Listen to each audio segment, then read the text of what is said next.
Anybody home? Oh, right. It's just us.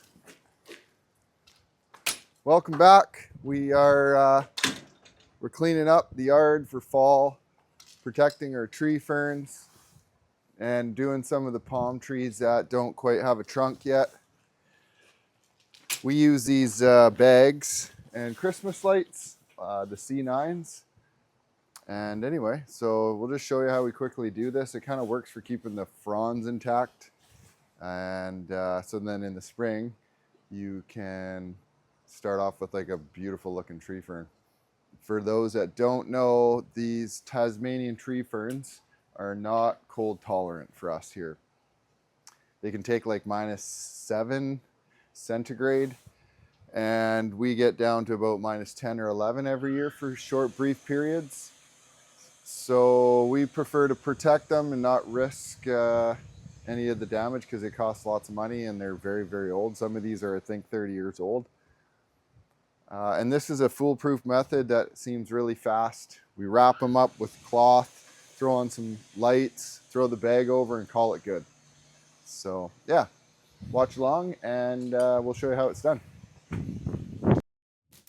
So first I like to start off with just a nice old blanket. You can usually find these in your kids' closets because they haven't been used for a few years. Those that don't have kids, maybe your neighbors have some and you could use those. Now the important part to protect, here you want to get a close-up of this one? The important part to protect is the crown.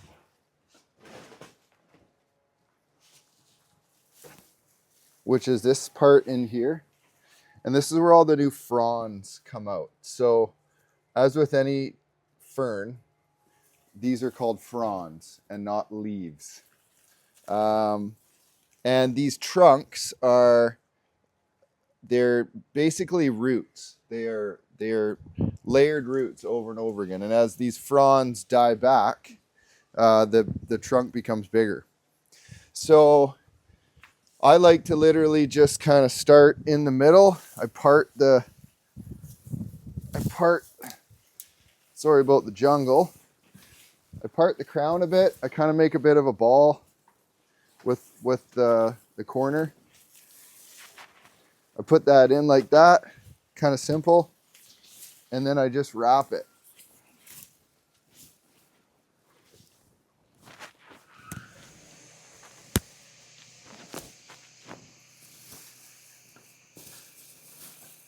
I just go like that. And it's super simple. That kind of gives it a bit of a blanket. And then I'll end up wrapping it with these style of lights.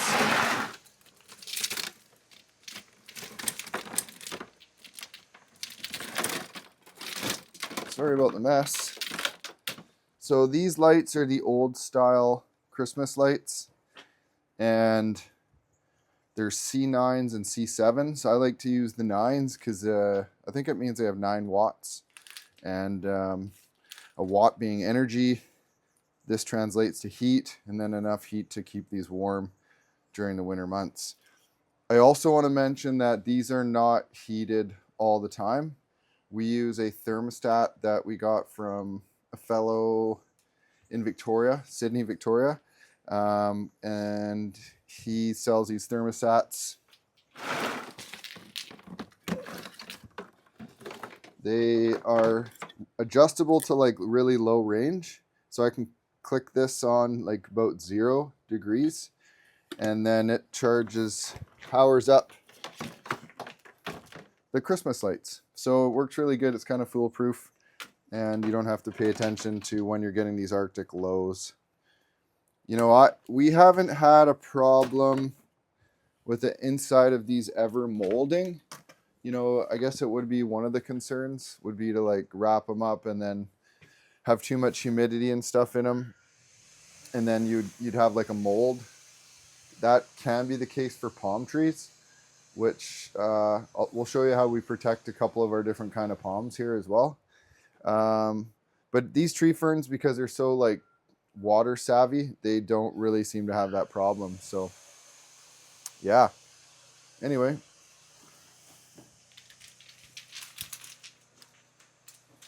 watch along. Maybe we'll do a little time lapse of me wrapping these up.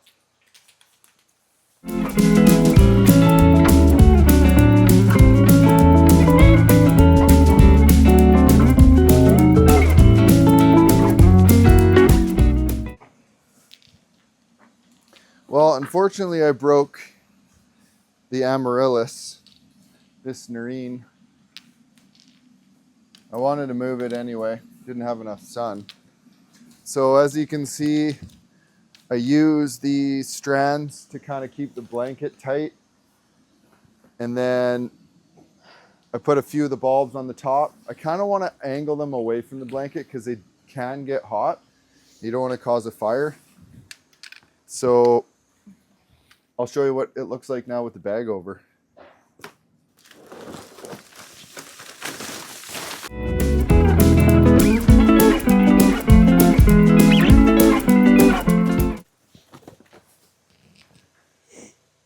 There you have it. That's how easy it is. One is done in like 5 minutes kind of thing.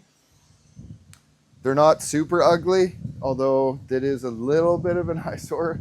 But this, like I said, gives you such a great head start to the spring, and then they don't get set back. So this one here was a Dicksonia antarctica. There's a Dicksonia fibrosa, and then another antarctica. So the bags, you can source those at like most hardware stores. People use them for rocks and mulch and stuff. We call them Enviro bags.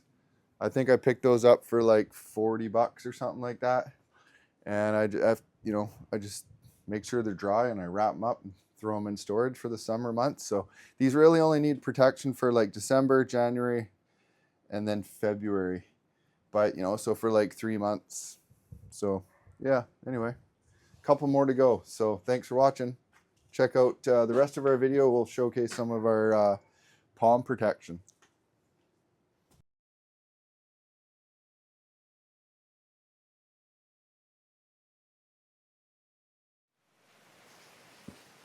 Welcome to our palm garden. This is one of my favorite spots in the whole yard. It was one of the first spots to go in. It's layered up. There's planting pockets where all the soil has been removed, and we're using just builder sand. As you can see, there's some amazing plants through here. You're looking at straight center here. That's a yucca called shoddy. In behind that is a needle palm, Rapidophyllum or Rapidophyllum hystrix. These are like super, super cold tolerant, and they just need like extreme heat. So that's why I've put it in this top bed. There's Coria alba behind that. It's a zone 9 plant, and it's doing well here. There's a eucalyptus snow gum, which is Eucalyptus nephofia. Trachycarpus fortunei. You can't go wrong with these yuccas. This is a soapwort yucca. I forget the real, Yucca glauca, I think is the name. So yeah. And then there's other little things that we're trying. There's some small little Arctostaphylos that we're hoping are hardy. So what I want to do here is protect my favorite palms in this garden. I don't need to protect the needle palms and the sable minors, but I do need to throw a cover over that big jubea. And then I am going to throw a cover over and just a little bit of heat off these real tequilas. So yeah, this thing's getting huge. Look at the size of that. It's wider than my foot now. And it's about, I don't know, 8 feet tall, I guess. This thing has put out, 1, 2, 3. It's probably put out about 7 or 8 fronds this year. Really, really doing awesome. Agaves, is that what you're thinking, hun? Yeah. So there's tons of these cold tolerant agaves. We do sell these in our little nursery. These don't get any protection. And if you notice, I plant them sideways. Sideways gives them extreme drainage, and then they don't end up getting that spotting that some of the agaves would get. This is a Hesper aloe, and then it gets like a beautiful red flower. This is a Nolinia, I forget which kind. Gosh, it's just filled with so much stuff. What are you looking at? That one. Oh, so yeah. This is Dazzlerian. I forget the name. I think it starts with the. It's Dazzlerian. Don't touch me. It is like super painful, but I think it's like starts with an M or an L, like. And I can look that up. Maybe drop that in the description or of the video. Yeah, there's this is a med fan palm. There's an olive in the back. And then the gingers are done for the year. As you see, they're all turning yellow. So, yeah, it's a pretty fun garden. I probably planted too many cactus in here, as you can see, but oh yeah, check out, there's a great callistemon, totally hardy.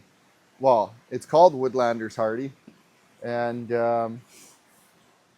it gets a pretty cool red flower in the summer. We have, what else here? Oh, there's some Opuntia. That was our first Opuntia that we ever got. And that was from a guy in Victoria many years ago when that cool web forum was called the Cloud Forest Gardener was going on. And I met this guy named Aaron, and he gave me a couple pads of that. And we got yucca, I think that's recurvifolia. And then that Grevillea perindaliane. And this sucker, like, this has been here for 4 years, probably, I guess, or something. It's huge. I don't even know what it's buried. There's plants underneath there. I guarantee you that we should trim that. Right? So, hey. Awesome Jubea. We have 3 of these in the yard. I am very tempted to just leave this unprotected. But I don't know. It's going to get to that point because eventually I won't be able to protect it. So, yeah. So now all I'm doing is, as you can see, I've already started. I put some old Christmas lights on it, those same C9s, and then I'll throw one of those Enviro bags just over, just to kind of keep the rain off. Oh yeah, here's Yucca baccata. This is a really dangerous one. Don't get too close. What else? Oh yeah, that's a sable or saw palmetto, which is just down there. These don't get any protection. Like, the only thing in here I think that would like maybe die with a -12 would be that with that Jubea. Well, let's hope not. I know. Yeah. So anyway, I'll get to work. Enough of this chit chat.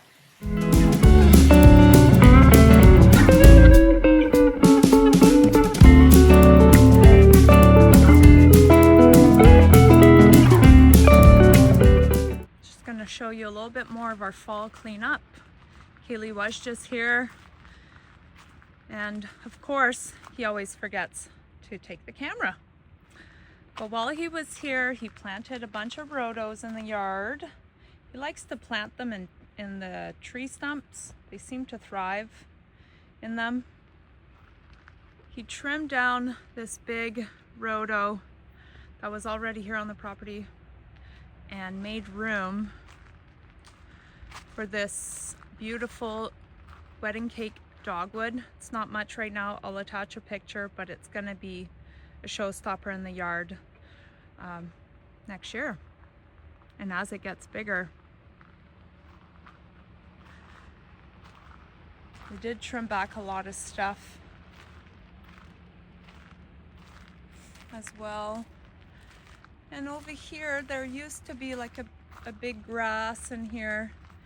We took it out, to make room for this other beautiful tree called Acer palmatum. Not even going to finish the name because I'll butcher it, but I will attach a picture. And of course, it's that time of year to protect the banana, so we did that. We're definitely getting really good at protecting. It's taking us less and less time every year. Bananas under there. And then I cleaned up the no palm row, that's what we call it. Originally our plan was to put palms in this row, but they didn't survive. And I remulched it because it definitely needed it. And then around this corner, we had a running bamboo in this garden bed, and he took that out to make room for this beautiful Cupressus cashmeriana. And depending on the website, it says it's good till -9 or -15. So let's hope -15, because we tend to see -10, sometimes -11. But it is in a protected spot in our yard, so it should do okay. Only time will tell. This was a little bit of our fall cleanup. There's a lot more to go, and before you know it, spring will be here. Thanks for watching.